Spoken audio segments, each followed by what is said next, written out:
সরবরাহ স্বাভাবিক হলেও বাড়তি দামে এলপিজি কিনতে হচ্ছে গ্রাহককে। যমুনার অনুসন্ধানে ডিস্ট্রিবিউটর আর অ্যাসোসিয়েশনের কারসাজি, সিন্ডিকেটের কাছে জিম্মি ভোক্তা। মার্কেটে আমরা স্মুথলি সাপ্লাই দিচ্ছি, আমাদের কোনো গ্যাপ নেই। দাম তো মাঝে অনেক বেশি ছিল, এখন 1700 টাকা আসছে। তারা যদি এই 1350 টাকা 1400 টাকা বিক্রি করতো, তাহলে কিন্তু আমরা দেখালো 1550 টাকা। আমাদের বইমেলা আমাদের ভাষার অধিকার আদায় এবং বাংলাকে রাষ্ট্রভাষা হিসাবে প্রতিষ্ঠার স্মারক হিসাবে তা উঠল অমর একুশে বই মেলার। সারা দেশে বইয়ের সংস্কৃতি ছড়িয়ে দেওয়ার নির্দেশ প্রধানমন্ত্রীর। আজ শিশু প্রহর, দু একদিনেই জমে ওঠার প্রত্যাশা আয়োজকদের। জোট নয়, এককভাবে স্থানীয় সরকার নির্বাচনের প্রস্তুতি নিচ্ছে এনসিপি। 6 সিটিতে প্রশাসক নিয়োগ দেয় সুষ্ঠু ভোট নিয়ে আসিফ মাহমুদের শঙ্কা। সরকার যখন 6 জনকে কোনো ধরনের প্রক্রিয়া ছাড়াই প্রশাসক নিয়োগ দিয়ে দেয়, এটা আসলে সামনে স্থানীয় সরকার নির্বাচন যখনই হোক সেটা লেভেল প্লেইং ফিল্ডটাকে নষ্ট করে। অপরাধ নিয়ন্ত্রণে জেনেভা ক্যাম্পে আইন শৃঙ্খলা বাহিনীর যৌথ অভিযান। মাদক সহ আটক বেশ কয়েকজন। পরিস্থিতি তদারকিতে খোদ আইজিপি। 1 নম্বর অ্যাসাইনমেন্ট হচ্ছে সমাজে কোনো মাদক থাকবে না, কারণ আমাদের পুরো জেনারেশন নষ্ট হয়ে যাচ্ছে। এই ব্যাপারে আপনারা সবাই সহযোগিতা করবেন। দখলদারদের কবলে ঢাকা আরিচা ও নবীনগর চন্দ্রা মহাসড়ক। ভোগান্তিতে যাত্রীরা। অতীতের তুলনায় ভালো হবে এবার ঈদযাত্রা, আশ্বাস মন্ত্রীর। গণ ইফতারে জাতীয় মসজিদ বায়তুল মোকাররমে হাজারো মানুষের জমায়েত। শরীক হতে পারেন যে কেউ। ঐতিহ্য আর ভ্রাতৃত্বের মিলন মেলা। এদের মনে ভালো লাগে, বায়তুল মোকাররমেও ইফতারিটা করলে ভালো লাগবে। 10 জনের লগে খাওয়া দাওয়া একসাথে আনন্দ ফুর্তিতে ভালো লাগে। কে ধনী, কে গরিব, কে মধ্যবিত্ত, নিম্নবিত্ত, কোনো বাদ বিচার নেই।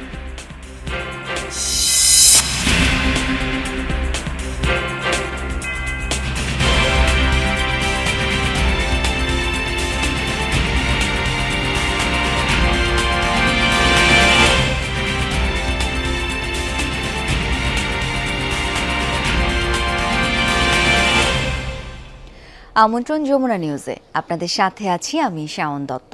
এতক্ষণ শিরোনামগুলো দেখছিলেন। 3 মাসের গ্যাস সংকটের পর বর্তমানে অনেকটাই স্বাভাবিক সরবরাহ, কিন্তু ভোক্তা পর্যায়ে এখনও কেন বাড়তি দামে বিক্রি হচ্ছে এলপিজি? যমুনার অনুসন্ধানে উঠে এসেছে চাঞ্চল্যকর তথ্য। সংকট না থাকলেও দামের লাগাম টানছে না এক শ্রেণীর ডিস্ট্রিবিউটর। বিস্তারিত মশিউর অনিকের প্রতিবেদনে, ক্যামেরায় ছিলেন বিবেক।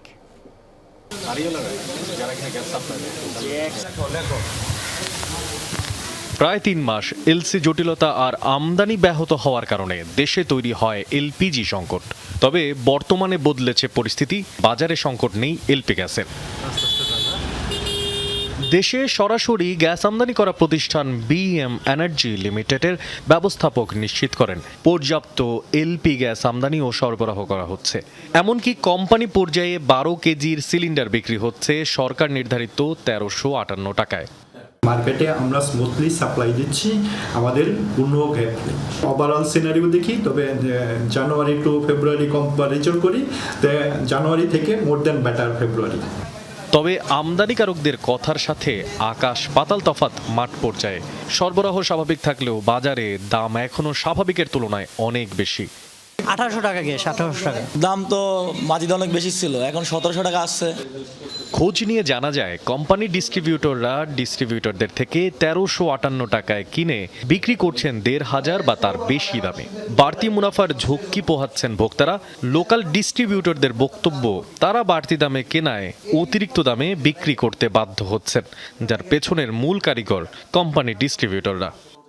দোকান ভাড়া, গোডাউন, এটা সেটা নিয়ে সবকিছু মিলে 150 টাকা লাভ করুন, কিন্তু ওরা আজকেও নিতেছে 1500 টাকা। তারা যদি এই 1350 টাকা 1400 টাকা বিক্রি করতো, তাহলে কিন্তু আমরা দেখালো 1550 টাকা। অনুসন্ধানের এক পর্যায়ে হৃদয় এন্টারপ্রাইজ নামের এক কোম্পানি ডিস্ট্রিবিউটর তাদের সিলিন্ডার বেশি দামে বিক্রির কথা স্বীকার করেন। এই প্রতিষ্ঠানের স্বত্বাধিকার দাবি করেন সংকটকালে অ্যাসোসিয়েশনের সিদ্ধান্ত অনুযায়ী 1500 টাকায় বিক্রি করা হচ্ছিল, যা এখনো কমানো হয়নি। গ্যাস বিক্রি করেন তার মেমো নাই কোনো? আছে, দেখেন মেমোটা দেখেন। আজকে যে মেমো মানুষের দিছি। আপনি এটা কেন দেন দেখেন তো আমাকে একটু এগুলো কেন দেন? এডি ওই যে ওই টাইমে ইয়ে হয়েছিল। আপনি আমার থেকে দেখেন না, ও ঠিক আছে আপনার হিসেব। আপনি এগুলো কেন দেন? এখন আমার কথাটা বোঝেন, এই যে এটি আগে একটু ইয়া ছিল না, টানা ছিল, এর লেগে এটি দিয়েছিলাম। আগে কতদিন আগে দিচ্ছেন বলুন, কতদিন আগে দিচ্ছেন আপনি আমার বলুন। এখন তো 1550 করে বেচতেছি। আপনি 21 তারিখেও দিচ্ছেন, এটা দেখেন আপনি 21 তারিখে, এই মাসের 21 তারিখেও আপনি এইভাবে করে দিচ্ছেন। তো আগের আর এখনকার হিসাব করে লাভ? এটা 1550 করে 1550 করে দিচ্ছেন, কিন্তু আপনি এইভাবে দিতে পারেন নাকি এইভাবে দিতে হয়? না, এটা দেওয়া লাগে। তাহলে এটা দেওয়ার পিছনে আপনার কারণ কি? কার সাথে কি, যাতে করে গভর্নমেন্ট একটু দাম দিয়ে বেশি বেচতেছে? আপনি বলেন এটা কি ঠিক? বলেন। না, এটা ঠিক না। অপরাধ স্বীকার করে তৎক্ষণাৎ দাম সমন্বয় করে বিক্রির প্রতিশ্রুতি দেন তিনি। এখন পর্যন্ত সংকট না থাকলেও লাগাম টেনে ধরা যাচ্ছে না গ্যাসের দামের। এর পেছনের কারণ কি হতে পারে? আদ্যপান্ত খুঁজতে গিয়ে আমরা পেয়েছি কোম্পানি ডিস্ট্রিবিউটররা এখন পর্যন্ত তাদের অ্যাসোসিয়েশনের যে বেঁধে ধরা দাম, অর্থাৎ সংকটকালীন বেঁধে ধরা দাম, সে দামে বিক্রি করছেন গ্যাস। প্রশাসন এই বিষয়ে কী দায়িত্ব নিচ্ছেন, কী ব্যবস্থা নিচ্ছেন, দেখার বিষয় কত দ্রুত সাধারণের হাতে নির্ধারিত ন্যায্য মূল্যে পৌঁছে দেওয়া সম্ভব গ্যাসের যোগান। মশিউর অনিক, যমুনা নিউজ, ঢাকা। অমর একুশে বইমেলা হয়ে উঠুক শিক্ষা ও সংস্কৃতির সূতিকাগার। মেলার উদ্বোধনের পর একথা বললেন প্রধানমন্ত্রী তারেক রহমান। শুধু ঢাকায় সীমাবদ্ধ না রেখে বইমেলা সারা দেশে ছড়িয়ে দেওয়ার নির্দেশ দেন তিনি। এ সময় বাংলাকে জাতিসংঘের অফিসিয়াল ভাষা হিসেবে স্বীকৃতি দেওয়ার জন্য কাজ শুরুর প্রয়োজনীয়তাও তুলে ধরেন তিনি। এর আগে বাংলা একাডেমির সাহিত্য পদক প্রাপ্তদের হাতে পুরস্কার তুলে দেন প্রধানমন্ত্রী তারেক রহমান।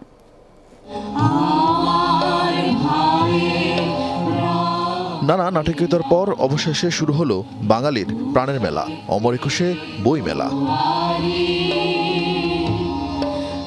এবারের প্রতিপাদ্য বহুমাত্রিক বাংলাদেশ।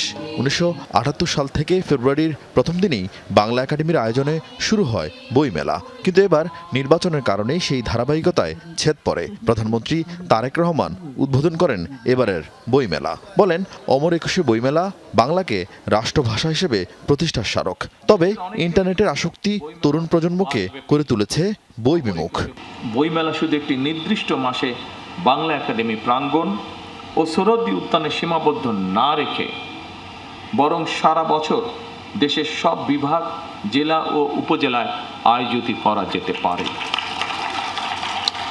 এ ব্যাপারে বই প্রকাশকগণ উদ্যোগী হয়ে ভূমিকা রাখতে পারেন বলে আমি মনে করি, এবং সরকারের পক্ষ থেকে যদি সহযোগিতার কোনো অবকাশ থাকে অবশ্যই বর্তমান সরকার সেখানে এগিয়ে আসবে। আগামী বছরগুলোতে অমর একুশে বইমেলা অমর একুশে আন্তর্জাতিক বইমেলা হিসেবে আয়োজন করার সুযোগ রয়েছে কিনা সেটি আমি আপনাদের সকলকে ভেবে দেখার অনুরোধ জানাবো। বাংলা ভাষার পাশাপাশি প্রতিযোগিতামূলক বিশ্বে টিকে থাকতে নতুন নতুন ভাষার সাথে তরুণ প্রজন্মকে পরিচিত হওয়ার পরামর্শ দেন প্রধানমন্ত্রী। বর্তমান গ্লোবাল ভিলেজে এই সময় মাতৃভাষা ছাড়াও আরও একাধিক ভাষার সঙ্গে পরিচিত হওয়া অত্যন্ত জরুরি। বর্তমানে প্রতিযোগিতামূলক বিশ্বে সমৃদ্ধি এবং সম্মানের সঙ্গে টিকে থাকতে হলে জ্ঞান এবং মেধাভিত্তিক রাষ্ট্র ও সমাজ প্রতিষ্ঠার মনে হয় বিকল্প নেই আমাদের সামনে। একই সঙ্গে বাংলা ভাষাকে জাতিসংঘের অফিসিয়াল ভাষা হিসেবে স্বীকৃত আদায়ের জন্য আমাদের মনে হয় কাজ শুরু করা প্রয়োজন। ফ্যাসিবাদ মুক্ত বাংলাদেশে জনগণের কাছে জবাবদিহিমূলক সরকারের যাত্রা শুরু হয়েছে জানিয়ে প্রধানমন্ত্রী জানান, তার সরকার জ্ঞানের আলোয় আলোকিত দেশ গড়তে চায়। দল, মত, ধর্ম, বর্ণ নির্বিশেষে সকলের জন্য একটি নিরাপদ, মানবিক, গণতান্ত্রিক বাংলাদেশ গড়ে তুলতে আমি আপনাদের সকলের আন্তরিক সহযোগিতা কামনা করছি। জনগণের প্রতি জবাবদিহিমূলক এ সরকার দেশটাকে জ্ঞানের আলোয় আলোকিত করতে চায়। এর আগে 8 বিভাগে 9 জন গুণী ব্যক্তির হাতে বাংলা একাডেমি সাহিত্য পুরস্কার তুলে দেন প্রধানমন্ত্রী তারেক রহমান। পরে স্ত্রী ডাক্তার জুবাইদা রহমান ও কন্যা জায়মা রহমানকে নিয়ে মেলার কয়েকটি স্টল ঘুরে দেখেন প্রধানমন্ত্রী। আরফিন শাকিল, যমুনা নিউজ, ঢাকা। সাপ্তাহিক ছুটির দিন শুক্রবার বেলা 11টা থেকে খুলবে অমর একুশে বইমেলার দুয়ার। আজ বিশেষ আয়োজন শিশু প্রহর। বাংলা একাডেমি অংশে থাকবে শিশু কিশোরদের জন্য বিশেষ আয়োজন। একই সাথে নতুন বইয়ের গন্ধ আর রঙিন মলাটে মাতবে শিশুরা। অভিভাবকদের হাত ধরে আসা শিশুদের পদচারণায় মুখর হবে আজকের বইমেলা প্রান্তর। নানা সমীকরণ আর কাঁটা ছেঁড়াই এবারের মেলা মাত্র 18 দিনের। রমজান মাস হওয়ায় ক্রেতাদের উপস্থিতি আর বইয়ের কাটতি নিয়ে শঙ্কায় ছিলেন প্রকাশকরা। এখনো শেষ হয়নি 40% উপর স্টলের কাজ। তারপরও প্রথম দিনের বেচাকেনায় আশাবাদী প্রকাশকরা। প্রতিদিন দুপুর 2টা থেকে রাত 9টা পর্যন্ত চলবে মেলা, যা চলবে 15ই মার্চ পর্যন্ত। বিভিন্ন ধরনের বই দেখেছি, এখন উপন্যাস দেখছি। ভূতের বই পছন্দ করলাম, ভাল লাগলো সব দেখে। চমৎকার। আমি প্রতি বছর একবার না 3-4 বার আসা হয়, তো আশা করি এটা আরো কন্টিনিউ আসবো আমি কয়েকবার। নির্বাচনী ইশতেহার অনুযায়ী এবার সুদ সহ কৃষি ঋণ মওকুফের সিদ্ধান্ত নিল সরকার। প্রধানমন্ত্রী তারেক রহমানের সভাপতিত্বে মন্ত্রিপরিষদের প্রথম বৈঠকে এই সিদ্ধান্ত নেওয়া হয়। মন্ত্রিপরিষদ সচিব জানান, এতে কৃষকদের ঋণের বোঝা কমবে, কৃষকদের আগ্রহ বাড়বে শস্য, মৎস্য এবং পশুপালনে। এসব খাতে 10,000 টাকা পর্যন্ত কৃষি ঋণ সুদসহ মওকুফ করা হবে। মন্ত্রিপরিষদ বিভাগের সচিব জানান, সরকারি, বেসরকারি এবং বিশেষায়িত বিভিন্ন ব্যাংকে কৃষকদের ঋণের পরিমাণ 1,550 কোটি টাকা, যা মওকুফের আওতাভুক্ত হবে। এতে লাভবান হবেন আনুমানিক 12 লাখ কৃষক।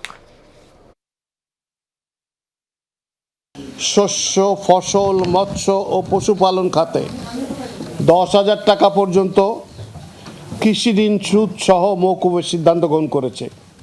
এর মূল লক্ষ্য হল দরিদ্র কৃষকদের সামাজিক নিরাপত্তা নিশ্চিত করা এবং কৃষি খাতের মেরুদণ্ডকে শক্তিশালী করা। জামায়াতের নেতৃত্বে জোটগতভাবে জাতীয় নির্বাচন করলেও এখন পর্যন্ত স্থানীয় সরকার নির্বাচন এককভাবে করার জন্য দলগত নির্দেশনা দিয়েছে জাতীয় নাগরিক পার্টি এনসিপি। তবে সিটি, পৌর ও উপজেলা নির্বাচন কবে হবে এই নিয়ে আশঙ্কা আছে দলটির মুখপাত্র আসিফ মাহমুদ সজীব ভুঁইয়ার। যমুনা টেলিভিশনকে জানান, প্রশাসক নিয়োগ দেয়ায় সুষ্ঠু নির্বাচন হওয়ার ক্ষেত্রে শঙ্কা দেখা দিয়েছে। এ নিয়ে সরকারকে অবস্থান পরিষ্কার করে দ্রুত নির্বাচনের দাবি এনসিপি নেতার। বিস্তারিত লামিয়া তিথের রিপোর্টে। অন্তর্বর্তী সরকার দায়িত্ব নেয়ার পর অধ্যাদেশ জারি করে পতিত আওয়ামী লীগ সরকারের আমলে নির্বাচিত সিটি, পৌর মেয়র, জেলা, উপজেলা পরিষদের চেয়ারম্যানদের অপসারণ করে। প্রশাসক হিসেবে নিয়োগ দেয় সরকারি কর্মকর্তাদের। বিএনপি ক্ষমতা গ্রহণ করে দ্রুত স্থানীয় সরকার নির্বাচনের কথা বললেও 6টি সিটিতে নিয়োগ রাজনৈতিক প্রশাসক। মেয়াদের ভিত্তিতে ধাপে ধাপে করতে চায় স্থানীয় নির্বাচন। সরকারের তরফ থেকে একটা সঠিক সময়ে এই নির্বাচনগুলো দেওয়ার ব্যবস্থা আমরা করবো, তবে নিঃসন্দেহে এই নির্বাচনকে প্রাধান্য দেওয়া হবে। তবে নির্বাচন যখনই হোক, এর প্রস্তুতি শুরু করেছে তরুণদের রাজনৈতিক দল এনসিপি।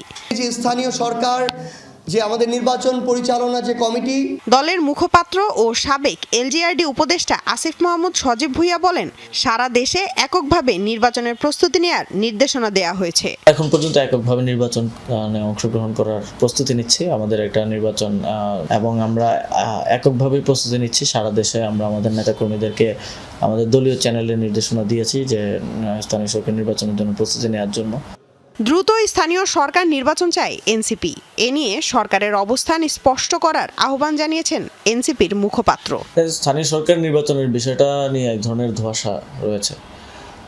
এই বিষয়টা আমি মনে করি যে সরকারের খুব দ্রুত পরিষ্কার করা উচিত। দায়সারা বক্তব্য না দিয়ে এক্সাক্ট এই সময়ের মধ্যে আমরা করতে চাই, বা একটা রূপরেখা দেয়া যে আমরা এখানে তো 5টা বডির ইলেকশন আলাদা আলাদা, সবগুলোর ব্যাপারে ক্লিয়ার একটা বক্তব্য দেয়া যে আমরা আগে এটা করতে চাই, তারপর এটা করতে চাই, এই টাইমলাইনের মধ্যে করতে চাই।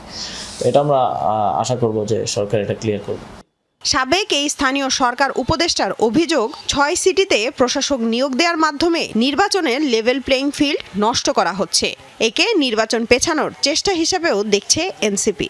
সরকার যখন 6 জনকে কোনো ধরনের প্রক্রিয়া ছাড়াই প্রশাসক নিয়োগ দিয়ে দেয়, এটা আসলে সামনে স্থানীয় সরকার নির্বাচন যখনই হোক সেটা লেভেল প্লেইং ফিল্ড টাকে নষ্ট করে, এবং এই বিষয়েও আশ্চর্যজনকভাবে কোনো স্বচ্ছতা নেই যে তাদেরকে কয়দিনের জন্য নিয়োগ দেওয়া হয়েছে। ওখানে যেহেতু ওনারা বলছেন যে পরবর্তী কর্পোরেশন গঠন হওয়া পর্যন্ত, তার মানে এই প্রশাসক থাকা অবস্থায় ইলেকশন হবে, তাহলে ওই নির্বাচনটা আসলে প্রশ্নবিদ্ধ হওয়ার সুযোগ আছে।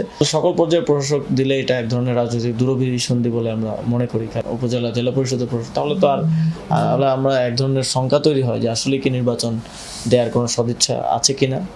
এদিকে এনসিপি জাতীয় সংসদে সংরক্ষিত একটি নারী আসন পাবে বলেও জানান দলের মুখপাত্র। বলেন জোটের পক্ষ থেকে আসন নেবে কিনা সেটি নিয়ে আলোচনা চলমান।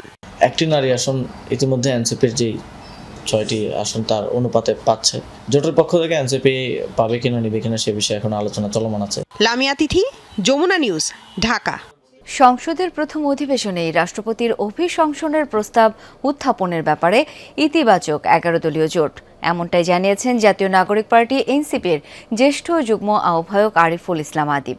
বলেন জোটের সব দল এই প্রস্তাব উত্থাপনের ব্যাপারে ইতিবাচক থাকবে বলে মনে করে এনসিপি। আগামী 28 ফেব্রুয়ারি 1 বছর পূর্তি হবে, সেক্ষেত্রে আমাদের দল সর্বোচ্চ চেষ্টা করবে অতি দ্রুত সময়ের মধ্যে কাউন্সিল গঠনের। তত্ত্বাবধায়ক সরকার ব্যবস্থা এটা ছিল জনগণের আন্দোলনের ফসল, সেটাকে যখন আওয়ামী লীগ এসে 2/3 জোরে বাতিল করে দিয়েছিল এই 2011 সালে, এটার কনসিকুয়েন্স কিন্তু আওয়ামী লীগকে ফেস করতে হয়েছে। ফলে এখন যারা গণভোটকে অবজ্ঞা করবে, গণভোটকে যারা অবৈধ কিংবা গণভোটের রায় আমরা মানতে বাধ্য না, এই সমস্ত কথা যারা বলবে, বাংলাদেশের জনগণও তাদের ব্যাপারে সিদ্ধান্ত নেবে বলে আমরা মনে করি। সমাজে মাদক থাকবে না, প্রধানমন্ত্রীর দেয়া অন্যতম এই অ্যাসাইনমেন্টের ধারাবাহিকতায় শুরু হয়েছে অভিযান, এমনটা জানিয়েছেন পুলিশ মহাপরিদর্শক মোহাম্মদ আলী হোসেন ফকির। বৃহস্পতিবার রাতে মোহাম্মদপুর জেনেভা ক্যাম্প এলাকা পরিদর্শন করেন নতুন আইজিপি। এ সময় তিনি জানান, যারা রাজনৈতিক দলের আড়ালে অপরাধ কর্মকাণ্ডে জড়িত তাদের বিরুদ্ধে ব্যবস্থা নেওয়া হবে। সন্ধ্যায় জেনেভা ক্যাম্পে অভিযান চালিয়ে বেশ কয়েকজনকে আটক করে আইনশৃঙ্খলা বাহিনী। অভিযানে ডিএমপির সোয়াট টিম এবং প্রশিক্ষিত ডগ স্কোয়াডের 2 শতাধিক সদস্য অংশ নেয়। ঘনবসতিপূর্ণ জেনেভা ক্যাম্পের ভেতর কয়েকটি দলে বিভক্ত হয়ে চিরুনি অভিযান চালানো হয়, জব্দ করা হয় মাদক। মোহাম্মদপুরের অপরাধপ্রবণ এলাকাগুলোয় ঈদের আগ পর্যন্ত অভিযান চলবে, একথা জানিয়েছেন আইজিপি। এই জায়গাটা আমি কনসেন্ট্রেট করেছি ঈদের আগে যাতে এখানে কোনো ক্রাইম না হয় সেই ব্যাপারে মোটামুটি একটা, এবং মাদকের স্পটগুলো আমরা প্রধানমন্ত্রীর 1 নম্বর অ্যাসাইনমেন্ট হচ্ছে সমাজে কোনো মাদক থাকবে না, কারণ আমাদের পুরো জেনারেশন নষ্ট হয়ে যাচ্ছে। এই ব্যাপারে আপনারা সবাই সহযোগিতা করবেন এবং আপনাদের সন্তানরা কে কোথায় কার সঙ্গে মিশছে এটাও আপনারা একটু খেয়াল রাখবেন। ঢাকা আরিচা ও নবীনগর চন্দ্রা মহাসড়কে লেন দখল করে অবৈধ দখলদাররা তৈরি করেছে হাটবাজার। কোথাও কোথাও গড়ে উঠেছে স্থায়ী ভবন, এতে ভোগান্তিতে পথচারী ও যাত্রীরা। বছরের পর বছর প্রশাসনের আশ্বাস থাকলেও স্থায়ী বা কার্যকর ব্যবস্থা নিতে দেখা যায়নি। এভাবেই ঢাকা আরিচা মহাসড়কের সাভার বাজার বাস স্ট্যান্ডের দুপাশে 2টি লেন প্রায় বন্ধ করে ব্যবসা চালিয়ে আসছে হকাররা। শুধু সাভার বাজার বাস স্ট্যান্ডই নয়, হেমায়েতপুর, নবীনগর, পল্লী বিদ্যুৎ, বাইপাইল, বলিভদ্র, শ্রীপুর, জিরানী সহ 8টি বাস স্ট্যান্ডই হকারদের দখলে। এতে চরম ভোগান্তিতে পথচারী ও যাত্রীরা। রাস্তার সাইডে দোকান থাকলে তো আমাদের জন্য প্রবলেম, কিন্তু ওনাদের যদি একটা কর্মসংস্থার ব্যবস্থা করে দেয় তাহলে ওনারা চলে যাবে। আমরা চাই যে ফুটপাত থেকে মানে সরাই নিলে ভালো হয়। দেখার কেউ নাই, এক জায়গায় 1 লাইন জায়গার আপনি 3 লাইন 4 লাইন দোকানদারি করতেছে, কোনো রাস্তার স্বাভাবিক কোনো পথচারী যাইতে পারতেছে না। এরকম কিছু চাই না, ফাঁকাই চাই, এটা আমরা নির্দ্বিধায় চলতে পারি। মানুষের চলাচলের প্রবলেম হচ্ছে যে এখানে যে কয়জন অ্যাকচুয়ালি নরমালি চলার কথা তার থেকে বেশি মানুষ চলতেছে। আগে দেখতাম যে সিটি কর্পোরেশন থেকে মাঝে মাঝে অ্যাকশন নিত, এখন তো মোটামুটি কিছুই নেয় না। স্থানীয়দের অভিযোগ, রাজনৈতিক নেতাদের প্রত্যক্ষ মদদ আর প্রশাসনের ম্যানেজ প্রক্রিয়াই এমন দখলের কারণ। ভোগান্তির বিষয়টি স্বীকার করলেও বিকল্প পুনর্বাসন চায় দোকানিরা।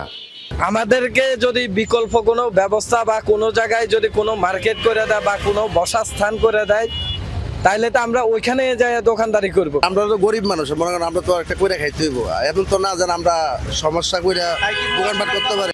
বছরের পর বছর দখলের এমন চিত্র থাকলেও পুলিশ বলছেন যথাযথ ব্যবস্থা নেওয়া হচ্ছে। ফুটপাতে যে সমস্ত অবৈধ স্থাপনা আছে সেগুলো নিরসনকল্পে আমরা প্রতিনিয়ত অভিযান পরিচালনা করে থাকি এবং এই কাজের অংশ হিসাবে ঈদ উপলক্ষে ফুটপাত মুক্ত করার জন্য আমাদের অভিযান অব্যাহত থাকবে। মাহফুজুর রহমান নিপু, যমুনা নিউজ, সাভার। চাঁদাবাজি হলো সেটি যা মানুষকে জোরপূর্বক দিতে বাধ্য করা হয়। চাঁদা এবং চাঁদাবাজির ব্যাখ্যায় এই মন্তব্য করেছেন সড়ক পরিবহন ও সেতু, রেলপথ ও নৌপথ মন্ত্রণালয়ের মন্ত্রী শেখ রবিউল আলম। সচিবালয়ে এক ব্রিফিংয়ে তিনি বলেন, কোনোভাবেই চাঁদাবাজি হতে দেয়া হবে না, এটি বিএনপির নির্বাচনী অঙ্গীকার। চাঁদাবাজি আমি বলতেছি, চাঁদাবাজি হচ্ছে সেইটি যেটি মানুষকে বাধ্য করে জোর করে নেওয়া হয়, তাদের নির্ধারিত প্রক্রিয়া না কোনো অবৈধ শক্তি সেটা করতে চায়, সেটা করার কোনো সুযোগ নেই। সেটার করার আমাদের এই মন্ত্রণালয়ে থাকবে না, যে কোনো মূল্যে আমরা সেটা আপনার হতে দিব না। রমজানে জাতীয় মসজিদ বায়তুল মোকাররমে প্রতিদিনই গণ ইফতারের আয়োজন হয়। বাংলাদেশ ইসলামিক ফাউন্ডেশন, বায়তুল মোকাররম জাতীয় মসজিদ মুসল্লি কমিটি, তাবলিগ জামাতের অনুসারী সহ আরও কয়েকটি সংগঠন এই আয়োজন করে, যাতে শরিক হতে পারেন মসজিদে আগত যে কেউ। এমন আয়োজনে খুশি রোজাদাররা। বিস্তারিত শওকত মঞ্জুর শান্তর রিপোর্টে। জাতীয় মসজিদ বায়তুল মোকাররম সারা বছর মুসল্লিদের পদচারণায় মুখর থাকলেও রমজান মাসে লাভ করে ভিন্ন মাত্রা। ওয়াক্তিয়া সাতাদের পাশাপাশি অনেকেই আসেন, মশগুল হন কুরআন তিলাওয়াত সহ নফল ইবাদতে। রমজানে আসরের নামাজের পর থেকেই শুরু হয় ইফতারের প্রস্তুতি। মসজিদের টিনশেড অংশ কিংবা পূর্ব শানে আয়োজন করা হয় গণ ইফতার। বাম পাশে ইসলামিক ফাউন্ডেশনের পক্ষ থেকে করা হয় আয়োজন, যেখানে প্রায় 2000 রোজাদার ইফতার করেন। আমাদের এখানে 8টা আইটেম আছে। আইটেমগুলোর মধ্যে আছে খেজুর আছে, উন্নত মানের খেজুর আছে, ছোলা বুট আছে, আপনার মুড়ি, বেগুন, পেঁয়াজু, আলুর চপ এবং একটা হাফ লিটার পানি আছে। পূর্ব শানের ডান পাশে আয়োজন করে বায়তুল মোকাররম জাতীয় মসজিদ মুসল্লি কমিটি। এখানে প্রায় 3000 মানুষ সারেন ইফতার। একই সাথে তাবলিগ জামাতের উদ্যোগে 6 থেকে 700 মানুষের আয়োজনও থাকে। প্রত্যেকটি সংগঠনের আয়োজন আলাদা হলেও সব মিলিয়ে বায়তুল মোকাররমে ইফতার করতে পারেন 5 থেকে 6000-এর বেশি মানুষ। সারাদিন রোজা থেকে এই যে মনে ভালো লাগে, বায়তুল মোকাররমে ইফতারিটা করলে ভালো লাগবে। 10 জনের লগে খাওয়া দাওয়া একসাথে আনন্দ ফুর্তিতে ভালো লাগে। ভালো ইফতারি হয়, তৃপ্তি ভাইয়া সবাই হাইতে পারতেছে। অপরিচিত থাকলেও কোনো সমস্যা না, সবাই মিলে আমরা কেটে সবাই ভাই ভাই হিসাবে, মুসলিম ভাই ভাই হিসাবে ইফতার করতেছি। আমি না খাই ইফতার করতে পারলে খুব ভালো, এইটাই আমি চাই। এখানে যখন থেকে আমরা এই দায়িত্বে আসছি, এই যে ইফতার করাচ্ছি, যে তৃপ্তি সহকারে আমি ইফতার করি, এক মুঠো হয়তো চানা বা মুড়ি দিয়েই করি, বা যে তৃপ্তিটা এইটা আসলে এটা আমি বলতে পারবো, প্রকাশ করতে পারবো না। আজানের সময় ঘনিয়ে এলেই বড় পাত্রে কয়েকজন মিলে ছোলা, মুড়ি, বিভিন্ন প্রকার ভাজা পোড়া নিয়ে বসে পড়েন। ইফতারের আগ মুহূর্তে দুহাত তুলে মহান আল্লাহর কাছে জানান ফরিয়াদ। রব্বানা যালামনা আনফুসানা ওয়া ইন লাম তাগফির লানা ওয়া তারহামনা লানাকুনান্না মিনাল খাসিরিন। আজানের ধ্বনি শুনলেই বিসমিল্লাহ বলে সারা দিনের রোজা ভাঙেন মুসল্লিরা। নেই জাতপাত, ধনী গরিবের ভেদাভেদ, নেই পরিচয়, তবুও নিঃসংকোচ সবাই এক পাত্রে বসেই ভাগাভাগি করেন ইফতার। এখানেই ইসলামের সৌন্দর্য, এখানেই শান্তি ও সমতার বিধান। এখানে কে ধনী, কে গরিব, কে মধ্যবিত্ত, নিম্নবিত্ত, কোনো বাঁধ বিচার নেই। সবাই একসাথে ইফতার করে, এর মতো আনন্দ আর কি হতে পারে? সব হয়, আমরা খাই যা আমাদের সওয়াব আল্লাহর রহমতে। এখানে এক্সপিরিয়েন্স নিতে আসছি, আগে কখনো করি নাই, প্রথম আমার।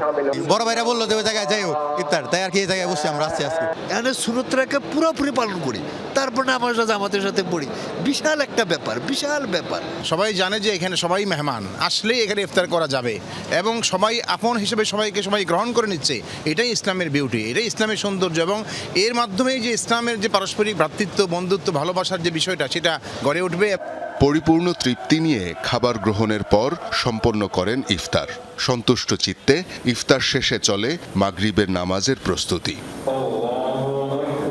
শওকত মঞ্জুর শান্ত, যমুনা নিউজ, ঢাকা। চলমান পুনর্বিন্যাসের অংশ হিসেবে বাংলাদেশ সেনাবাহিনীতে 1 সপ্তাহের মধ্যে দ্বিতীয় দফা শীর্ষ পর্যায়ের রদবদল হয়েছে। ন্যাশনাল ডিফেন্স কলেজের commandant lieutenant general Mohammad Shahinul হককে কোয়ার্টার মাস্টার জেনারেল পদে বদলি করা হয়েছে। তার স্থলাভিষিক্ত হয়েছেন লেফটেন্যান্ট জেনারেল মোহাম্মদ ফয়জুর রহমান। 19 পদাতিক ডিভিশনের GOC major general Hossain Al Morshed সেনা সদরে নতুন অ্যাডজুটেন্ট জেনারেল হয়েছেন। বর্তমান adjutant general major general MD হাকিমুজ্জামানকে মিস্টার কমান্ড্যান্ট করা হয়েছে। ওই পদ থেকে মেজর জেনারেল এমডি নাসিম পারভেজকে পররাষ্ট্র মন্ত্রণালয়ে বদলি করা হয়েছে। এছাড়া রংপুরের area commander major general Mohammad Kamrul Hasan ঢাকার লজিস্টিক্স এরিয়া কমান্ডারের দায়িত্ব পেয়েছেন এবং ঢাকার লজিস্টিক্স এরিয়ার GOC major general Mohammad Mostagsur Rahman Khan নিয়মিত অবসরে গেছেন।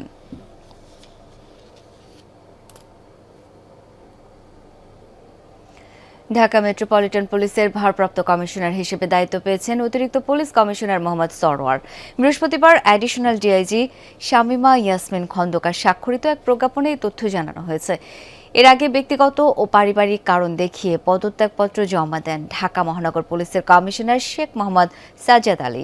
যদিও তার চুক্তির মেয়াদ আগামী নভেম্বর পর্যন্ত ছিল। গত বছরের 7 জানুয়ারি এসবি থেকে ডিএমপির অতিরিক্ত পুলিশ কমিশনার হিসেবে পদায়ন করা হয় মোহাম্মদ সরওয়ারকে। পরে তিনি ট্রাফিক বিভাগের প্রধানের দায়িত্ব পান। 11 আগস্ট অতিরিক্ত আইজিপি হিসেবে পদোন্নতি লাভ করেন। ঢাকার বাইরে দেশের সরকার প্রধানের একমাত্র বাসভবন উত্তরা গণভবন অর্ধবঙ্গেশ্বরী রানী ভবানীর রাজবাড়ি সহ ইতিহাস ঐতিহ্যে ভরপুর এই আসনটি রাজনৈতিক দৃষ্টিতে অনেকটাই গুরুত্বপূর্ণ। ইতিহাসের পাতায় সগৌরবে স্থান করে নিলেও অবকাঠামো উন্নয়নের তেমন কোনো ছোঁয়া লাগেনি এখানে। তাই অবহেলিত নাটোরের উন্নয়নে এই আসনে নির্বাচিত সংসদ সদস্য রুহুল কুদ্দুস তালুকদার দুলুকে মন্ত্রী হিসেবে বিবেচনার জন্য প্রধানমন্ত্রীর হস্তক্ষেপ কামনা করেছেন নেতাকর্মী ও স্থানীয়রা। সদর ও নলডাঙ্গা নিয়ে নাটোর 2 সংসদীয় আসন ঐতিহাসিক গুরুত্ব বিবেচনায় ইতিহাসের পাতায় জায়গা করে নিলেও কাঙ্ক্ষিত উন্নয়নের ছোঁয়া লাগেনি এই এলাকায়। স্থানীয়রা বলছেন জেলা শহরের পাশ দিয়ে গ্যাসের লাইন গেলেও গ্যাস সংযোগের আওতায় আসেনি নাটোর। ফলে শিল্পায়নের ছোঁয়া থেকে বঞ্চিত এলাকার বাসিন্দারা। এছাড়া বিগত দিনে হাইটেক পার্ক, 4 লেন মহাসড়ক সহ অবকাঠামো নানা উন্নয়ন হয়েছে জেলার বাইরে। নাটোর ইতিহাস ও ঐতিহ্য শহর, কিন্তু বিগত 17 বছরও নাটোরে কোনো উন্নয়ন হয়নি। নাটোরের সদর আসন অবহেলিত একটি আসন, বিগত সময়ে কোনো উন্নয়ন হয় নাই। তাই এবার নির্বাচনের পর স্থানীয়দের প্রত্যাশা ছিল এই আসনে নির্বাচিত সংসদ সদস্য রুহুল কুদ্দুস তালুকদার দুলু মন্ত্রিসভায় স্থান পাবেন। তার নেতৃত্বে এই এলাকায় শিল্পায়নের পাশাপাশি জেলাকে পর্যটন নগরী হিসাবে গড়ে তুলতে পারবেন বলে আশা করছেন এলাকাবাসী। আমরা নাটোরের সার্বিক উন্নয়নের জন্য ওনার মন্ত্রিত্ব আমরা চাই। গরিব মানুষকে ভালোবাসে এবং আমাদের মতো হাজার হাজার মানুষের কর্মসংস্থান করে দেয়। তৃণমূলের নেতাকর্মীরা বলছেন দীর্ঘ 17 বছর জেল, জুলুম, হামলা, মামলা ও নির্যাতনের শিকার হয়েছেন সাবেক উপমন্ত্রী রুহুল কুদ্দুস তালুকদার দুলু। দলীয় ত্যাগ বিবেচনায় রেখে তাকে পূর্ণাঙ্গ মন্ত্রী হিসাবে বিবেচনার জন্য প্রধানমন্ত্রীর হস্তক্ষেপ কামনা করছেন কর্মী সমর্থকরা। যখন মন্ত্রী ছিল তখন আমাদের এলাকা অনেক উন্নয়ন করেছিল। তারেক রহমানের কাছে আমাদের এটাই চাওয়া যে আমাদের অনেক গর্ব যে আমাদের নাটোরে দুলু ভাই মন্ত্রিত্ব হবে, মন্ত্রী পদ দিবে। রুহুল কুদ্দুস তালুকদার দুলু 2001 থেকে 2006 সাল পর্যন্ত ভূমি মন্ত্রণালয়ের উপমন্ত্রী হিসাবে দায়িত্ব পালন করেন। এছাড়া 1996 পরবর্তী জাতীয় নির্বাচনে 3 বার সংসদ সদস্য নির্বাচিত হন। নাজমুল হাসান, যমুনা নিউজ, নাটোর। কুমিল্লায় আবারও চালু হলো 20 শয্যা বিশিষ্ট হাসপাতালের কার্যক্রম। রাজনৈতিক প্রতিহিংসার কারণে দীর্ঘ 2 দশক বন্ধ ছিল। কুমিল্লা 10 আসনের নবনির্বাচিত এমপি মোবাশ্বের আলম ভূঁইয়ার প্রচেষ্টায় হাসপাতালে চিকিৎসা সেবার দ্বার উন্মোচিত হয়। এতে জনমনে স্বস্তি ফিরলেও চান দ্রুত পূর্ণাঙ্গ স্বাস্থ্যসেবা নিশ্চিতের পদক্ষেপ। দীর্ঘ 2 দশক পর আবারও প্রাণ পেতে যাচ্ছে কুমিল্লার নাঙ্গলকোটের গুহারুয়া 20 শয্যা হাসপাতাল। নির্মাণের পর তালাবদ্ধ থাকা ধ্বংসস্তূপ থেকে নবনির্বাচিত এমপির তাগিদে সীমিত পরিসরে শুরু হলো চিকিৎসা সেবা। স্থানীয়দের অভিযোগ ছিল ভবন থাকলেও ছিল না চিকিৎসক, ছিল না প্রয়োজনীয় সরঞ্জাম। ফলে সামান্য চিকিৎসার জন্য ছুটতে হতো জেলা শহর কিংবা উপজেলা স্বাস্থ্য কমপ্লেক্সে। এতে সময় ও অর্থ গুনতে হতো সাধারণ মানুষকে। এই হাসপাতালটি যদি চালু করা হয় পূর্ণাঙ্গভাবে, তাহলে নাঙ্গলকোট, মনোহরগঞ্জ, সেনবাগ লোকেরা অনেক সুবিধা পাবে। প্রতিহিংসা করিয়ে মূলত এই হাসপাতালটা বন্ধ রাখছে। মা বোন সিজারের রুগী লই কিছুদিন আগে আমি আমার ছোট ভাইয়ের বলে লই রাতে 2টা বাজে আমরা লাকসাম যাইতে হয়েছি। দীর্ঘদিন যাবত থেকে আমরা এটার অপেক্ষায় আছি যে এটা চালু করে দেয় আমাদের ভোগান্তিটার জন্য আমরা কষ্টটা মুক্ত হইতাম। বর্তমানে সীমিত জনবল নিয়ে চালু হয়েছে বহির্বিভাগ। পূর্ণাঙ্গ সেবা পেতে এখনও প্রয়োজন অবকাঠামো মেরামত, চিকিৎসক, নার্স, টেকনিশিয়ান, আসবাবপত্র ও চিকিৎসা সরঞ্জাম, যার আনুমানিক ব্যয় 3 কোটির বেশি। তবে প্রাথমিকভাবে 20 লাখ টাকা বরাদ্দ পাওয়ার আশ্বাস স্বাস্থ্য সংশ্লিষ্টদের। আউটডোর সেবা আমি চালু করে দিয়েছি ইতিমধ্যে, আর যদি আমাদের বরাদ্দ আসে ইনশাল্লাহ আমরা 50,000 চালু করে দিব। এটা প্রাকলন করা হয়েছে আমার পূর্বসূরি যিনি ছিলেন, তো ওনারা প্রায় 2,40,00,000 টাকার একটা এস্টিমেট করছিল। আমরা 20 লাখের মধ্যে শুধু এই হাসপাতালটাকে কিছুটা মানুষ করার মতো আপাতত করব, বাকিটা টাইম টু টাইম আস্তে আস্তে আগাবে আর কি। নবনির্বাচিত সংসদ সদস্য বলছেন, হাসপাতালটিকে পূর্ণাঙ্গ রূপ দেয়াই এখন তার প্রধান লক্ষ্য। ঊর্ধ্বতন কর্তৃপক্ষকে আমরা অনুরোধ করব যে আপনাদের যেটুকু বাজেট আপনারা প্রণয়ন করুন, এই হাসপাতালটুকুতে যেন আমরা চালু করতে পারি, মানুষের চিকিৎসা সেবা দিতে পারি। প্রায় 2 দশক পর চালু হলেও এখনও পুরোপুরি প্রস্তুত নয় গুহারোয়া 20 শয্যার এই হসপিটালটি। প্রয়োজনীয় জনবল, ওষুধ, সরঞ্জামাদি নিশ্চিত হলে শুধু নাঙ্গলকোটের মানুষই নয়, আশপাশের অন্তত 3টি উপজেলার মানুষের স্বাস্থ্যসেবা নিশ্চিত হবে বলে মনে করেন সচেতন নাগরিকরা। খোকন চৌধুরী, যমুনা নিউজ, কুমিল্লা। জুলাই জাতীয় সনদ বাস্তবায়নের লক্ষ্যে অনুষ্ঠিত গণভোটের ফলাফলে বড় ধরনের সংশোধনী এনেছে নির্বাচন কমিশন ইসি, যার আলোকে নতুন গেজেট প্রকাশ করেছে প্রতিষ্ঠানটি। নতুন সংশোধন অনুযায়ী পূর্বে ঘোষিত ফলাফলের তুলনায় হ্যাঁ এবং না মিলিয়ে ভোটদানকারী ভোটারের সংখ্যা কমেছে 10,73,616 জন, যার মধ্যে 9,74,660 হ্যাঁ ভোট কমে বর্তমান সংখ্যা 4,72,25,980টি। এদিকে 1,11,493 না ভোট কমে দাঁড়িয়েছে 2,19,60,231। এর আগে 13 ফেব্রুয়ারি জারি করা গেজেটে বলা হয়, গণভোটে 4,82,660 ভোটার হ্যাঁ ভোট দিয়েছে। অন্যদিকে 2,20,71,726 ভোটার না ভোট দিয়েছে। বৃহস্পতিবার নির্বাচন কমিশন সচিবালয়ের সিনিয়র সচিব আক্তার আহমেদ স্বাক্ষরিত এক অতিরিক্ত গেজেটের মাধ্যমে এই সংশোধনী তথ্য জানানো হয়। লক্ষ্মীপুরে ব্যাটারি চালিত অটোরিকশা চুরির ঘটনায় আটককৃত 4 জনকে থানায় নেওয়ার সময় পুলিশের উপর হামলার ঘটনা ঘটেছে। এতে আহত হয়েছেন পুলিশ সদস্য সহ 20 জন।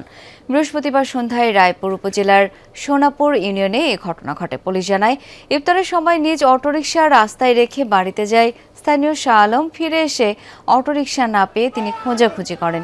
এলাকাবাসীর সহায়তায় সন্দেহভাজন 4 জনকে আটকও করা হয়। উদ্ধার করা হয় অটোরিকশা, তবে ব্যাটারিগুলো ততক্ষণে বিক্রি করে দিয়েছে চোর চক্র। পরে তাদের মারধর করা হয়। 999-এ ফোন পেয়ে ঘটনাস্থল থেকে আটককৃতদের উদ্ধার করে থানায় নেওয়ার চেষ্টা করে পুলিশ, কিন্তু ব্যাটারি না পাওয়া পর্যন্ত তাদের ছাড়তে অস্বীকৃতি জানায় স্থানীয়রা। এক পর্যায়ে পুলিশের উপর হামলা করে তারা। এ সময় 4 পুলিশ সদস্য সহ অন্তত 20 জন আহত হয়। রাতেই লক্ষ্মীপুর রায়পুর আঞ্চলিক সড়ক অবরোধ করে এলাকাবাসী। রাত 1টার দিকে সড়ক থেকে সরে গেলে যান চলাচল স্বাভাবিক হয়।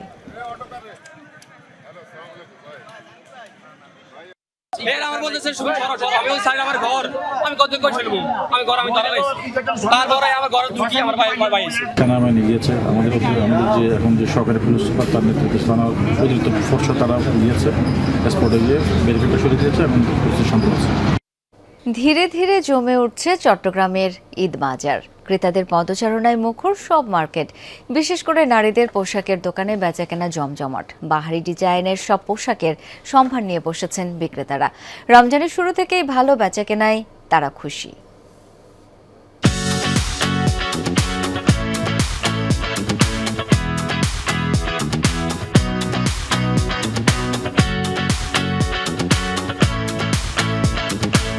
পাইকারি ও খুচরা কাপড়ের মার্কেট, টেরিবাজার ও সেন্টার প্লাজা এবং শপিং মলের সব দোকানে রোজার শুরু থেকে ভিড়। বেশিরভাগই নারী। সেলাই করতে হবে, তাই আগে ভাগে কিনছেন পছন্দের 3 পিস থান কাপড়।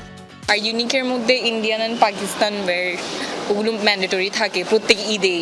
এলিগেন্ট ড্রেসেস খুঁজি, আমি সবসময় এরকম ঝাঁকানাকে তো পরতে আমি পছন্দ করি না। সবসময় তো পাকিস্তানেই কেনা হয়, তো দিল্লি বুটিক্সের কিছু দেখেছিলাম যেটা অনেক ভালো লেগেছে। প্রাইস একটু কম হইলে ভালো হইতো, কারণ বাংলাদেশে তো এখনো জেনারেল পপুলেশন এত বেশি এক্সপেন্সিভ অ্যাফোর্ড করতে পারবে না। পিছিয়ে নেই ছেলেরাও, বরাবরের মতোই ঈদে প্রথম পছন্দ পাঞ্জাবি। গরমে আরাম পেতে সুতি কাপড়ের পাঞ্জাবির চাহিদা বেশি এবার। পাঞ্জাবি কিনবো আর হলো একটা পায়জামা।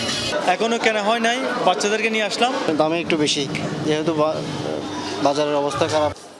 ক্রেতা আকর্ষণে রং বেরঙের পোশাকের পসরা চট্টগ্রামের ছোট বড় সব মার্কেটে। ভারতীয় পার্সি, সারারা, গারারা, হীরামন্ডি, আরাবিয়ান কাটিং, খুবসুরাত ও আঘানুরের মতো বাহারি নামের পোশাকের চাহিদাও বেশ। ইন্দো ওয়েস্টার্ন ও পাকিস্তানি ডিজাইনের দিকেও ঝুঁকছেন নারীরা। কাস্টমার বেসিক টিউনিক যেগুলো আছে ওগুলোর সাথে দুপাট্টা ম্যাচ করে নিচ্ছে। কাস্টমার আলহামদুলিল্লাহ ভালো আছে, আশা করছি আরো ভালো ফিডব্যাক পাবো কাস্টমারদের থেকে। কাপড়ের সাথে মিলিয়ে জুতা, কসমেটিক্স, জুয়েলারি ও ব্যাগ কেনাকাটাও চলছে সমান তালে। জোবায়েত ইবনে শাহাদাত, যমুনা নিউজ, চট্টগ্রাম। নরসিংদীর মাধবদীতে ধর্ষণের পর ভুক্তভোগী তরুণীকে সৎ বাবার কাছ থেকে তুলে নিয়ে হত্যার ঘটনায় 4 জনকে গ্রেপ্তার করেছে পুলিশ। বৃহস্পতিবার রাতে মাধবদী থানায় এই ঘটনায় 9 জনকে আসামি করে মামলা দায়ের করেন ভুক্তভোগীর সৎ বাবা। রাতেই জেলার বিভিন্ন স্থানে অভিযান চালিয়ে 4 আসামিকে গ্রেপ্তার করে পুলিশ। 15 দিন আগে স্থানীয় বখাটে নুরার নেতৃত্বে 5 থেকে 6 জনের একটি দল ভুক্তভোগীকে ধর্ষণ করে। তখন স্থানীয়ভাবে বিষয়টি মীমাংসা করে মহিষা সুরা ইউনিয়নের 9 নম্বর ওয়ার্ড মেম্বার আহমদ। বুধবার সৎ বাবার সাথে খালার বাড়িতে যাচ্ছিল ধর্ষণের শিকার ওই তরুণী। এ সময় নুরার নেতৃত্বে 5 যুবক তাকে ছিনিয়ে নিয়ে যায়। অনেক খোঁজাখুঁজির পরও তার সন্ধান পাওয়া যায়নি। গতকাল সকালে তার মরদেহ উদ্ধার করে পুলিশ। ডুরাল্ড লাইন ধরে পাকিস্তানের সীমান্তবর্তী এলাকাগুলোতে ব্যাপক হামলা চালিয়েছে আফগানিস্তান। কমপক্ষে 6টি প্রদেশে মিলেছে সংঘাতের খবর। খোস্ত, পাংতিয়া, নুরিস্তান, কুনার সীমান্তে কমপক্ষে 18টি মিলিটারি পোস্ট দখলে নিয়েছে তালেবান যোদ্ধারা। এসব হামলায় পাকিস্তানের 55 সেনা নিহতের দাবি করছে আফগানিস্তান। অন্যদিকে 2 পাক সেনার মৃত্যুর তথ্য অস্বীকার করেছে ইসলামাবাদ। একই সাথে প্রতিবেশী দেশের সেনাবাহিনীর ভারী অস্ত্র জব্দের কথা জানিয়েছে তালেবান। এসব হামলার জবাবে আফগানিস্তানের রাজধানী কাবুল সহ কান্দাহার, নানগারহার ও পাংতিয়া প্রদেশের একাধিক স্থানে 2 দফায় বিমান হামলা চালিয়েছে পাকিস্তান, যাতে 133 তালেবান যোদ্ধা নিহতের দাবি করে ইসলামাবাদ। নিষিদ্ধ ঘোষিত তেহরিকি তালেবান টিটিপি ও ভারত সমর্থিত বিভিন্ন প্রক্সি বাহিনীকে সমর্থন দেওয়ার অভিযোগে দীর্ঘদিন ধরেই পাকিস্তান আফগানিস্তানের মধ্যে সাপে নেউলের সম্পর্ক। যুক্তরাষ্ট্রের আলোচিত অ্যাপস্টেইন ফাইলস থেকে আবারও সামনে এলো নতুন ছবি। সেখানে দেখা যাচ্ছে বিশ্বের প্রখ্যাত বিজ্ঞানী স্টিফেন হকিংকে। 2 স্বল্প বসনা নারীর মাঝে সান লাউঞ্জারে বসা হকিংয়ের ছবি ঘিরে শুরু হয়েছে নতুন বিতর্ক। তবে যে কোনো ধরনের ইঙ্গিতকেই ভিত্তিহীন বলছেন তার পরিবার। জানিয়েছেন এই 2 নারীর পরিচয়ও। এটাই সেই বহুল আলোচিত ছবি। পানীয় হাতে সমুদ্র তীরে অবসর কাটাচ্ছেন ব্রিটিশ তাত্ত্বিক পদার্থবিজ্ঞানী স্টিফেন হকিং। তার দুপাশে স্বল্প বসনা 2 নারী। তথ্য বলছে ছবিটি 2006 সালে ইউএস ভার্জিন আইল্যান্ডসের সেন্ট টমাস এলাকায় একটি বিজ্ঞান সেমিনার চলাকালে তোলা হয়েছিল। সেখানে কোয়ান্টাম কসমোলজির উপর বক্তৃতা দিয়েছিলেন হকিং। সম্মেলনের আয়োজক ছিলেন কুখ্যাত যৌন নিপীড়ক জেফ্রি অ্যাপস্টেইন। এই সম্মেলনে হকিং এর সাথে যোগ দিয়েছিলেন আরও 21 জন বিজ্ঞানী। অতিথি বিজ্ঞানীদের নিয়ে যাওয়া হয়েছিল তার ব্যক্তিগত দ্বীপ লিটল সেন্ট জেমসে। মার্কিন বিচার বিভাগের প্রকাশিত লাখ লাখ নথির অংশ হিসাবে ছবিটি সামনে আসে। এরপর সামাজিক যোগাযোগ মাধ্যমে শুরু হয় তুমুল বিতর্ক। এর আগেও এপস্টেইনের দ্বীপে তোলা কয়েকটি ছবিতে দেখা গেছে হকিংকে। 2006 সালের মার্চে একটি আউটডোর ডিনারের আয়োজন, দ্বীপে নৌভ্রমণ, এমনকি সমুদ্রের নিচে ঘুরতে একটি বিশেষ সাবমেরিন ব্যবহারের ছবিও প্রকাশিত হয়। হকিংয়ের শারীরিক অবস্থার কথা বিবেচনায় নিয়ে সাবমেরিনটি বিশেষভাবে প্রস্তুত করা হয়েছিল বলে বিভিন্ন প্রতিবেদনে উল্লেখ রয়েছে। তবে সম্প্রতি হকিংয়ের পরিবার দাবি করছে ছবিতে থাকা 2 নারী তার দীর্ঘদিনের ব্রিটিশ কেয়ার গিভার বা পরিচর্যাকারী, যারা যুক্তরাজ্য থেকেই তার সাথে যুক্তরাষ্ট্রে গিয়েছিল। মোটর নিউরন রোগে আক্রান্ত হকিং জীবনের বেশিরভাগ সময় কাটিয়েছেন হুইল চেয়ার, ভেন্টিলেটর ও ভয়েস সিনথেসাইজারের উপর নির্ভর করে। দিনরাত চিকিৎসা সহায়তা ছাড়া তার পক্ষে চলাফেরা করাই সম্ভব ছিল না। এফস্টেইন ফাইলসে হকিংসের নাম এসেছে 250 বারেরও বেশি। এছাড়া এফস্টেইনের অভিযোগকারী ভার্জিনা জিউফ্রে একসময় দাবি করেছিলেন ভার্জিন আইল্যান্ডসে অপ্রাপ্ত বয়স্ক মেয়েদের নিয়ে আয়োজিত এক যৌন উৎসবে অংশ নিয়েছিলেন হকিং। পরে 2015 সালে এক মেইলে অভিযোগটি মিথ্যা প্রমাণে পুরস্কার ঘোষণার কথাও লিখেছিলেন এফস্টেইন। তবে প্রকাশিত নথিতে এই অভিযোগের পক্ষে কোনো প্রমাণ পাওয়া যায়নি। 2018 সালে 76 বছর বয়সে মারা যান স্টিফেন হকিং। ব্ল্যাক হোল এবং কসমোলজি নিয়ে তার গবেষণা বদলে দিয়েছে আধুনিক বিজ্ঞানের দৃষ্টিভঙ্গি। এত কিছুর পরও এপস্টেইন ফাইলসের একটি ছবি নতুন করে টেনে এনেছে তাকে বিতর্কের কেন্দ্রে। অস্মিতা বিশ্বাস, যমুনা নিউজ। আর এই ছিল যমুনা নিউজে। ধন্যবাদ এতক্ষণ সাথে থাকার জন্য।